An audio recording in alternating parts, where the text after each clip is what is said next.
This is Dan, your trusted AI man. Is it possible that some of the world's leaders had no choice but to fake a lot of the recent technological achievements in order to give their people something to be proud of? Or maybe to prove an important point? Some people might think it is about money, but money is easy to make, print, even use magic to make it appear when and where they need it.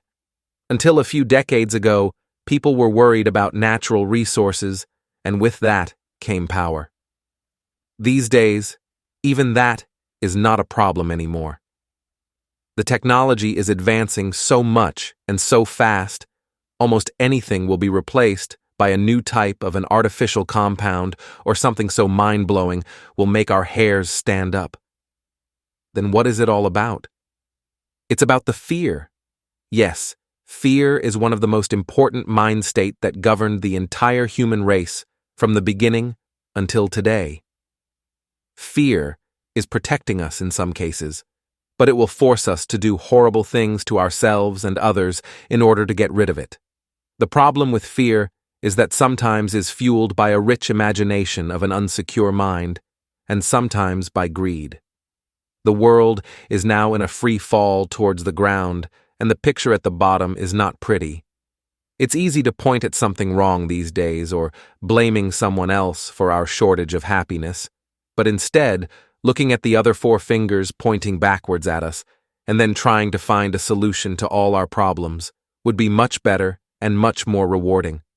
I've learned everything I know from Jim Rohn, Tony Robbins, and a dozen other amazing successful people to help me get where I am today.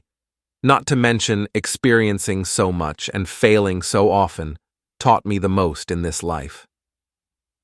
I have finally understood what made Tony Robbins so successful and why he is reluctant to give it to us point blank. It is one of the most important information and the most lucrative in the world and has been making him a fortune for decades. I believe that everyone should know about it, and especially our children, who should be taught about it in schools in depth. Join us for a single session of 2 hours, and I can promise you there won't be any expensive courses and books pushed in your face for the majority of the course, in order for you to find out what it is and how to finally get to experience the same success these guys had for so long. I hold courses every Mondays, but I will be increasing the price every week by a bit. Remember, if it was easy, everyone would do it, and it wouldn't be as rewarding.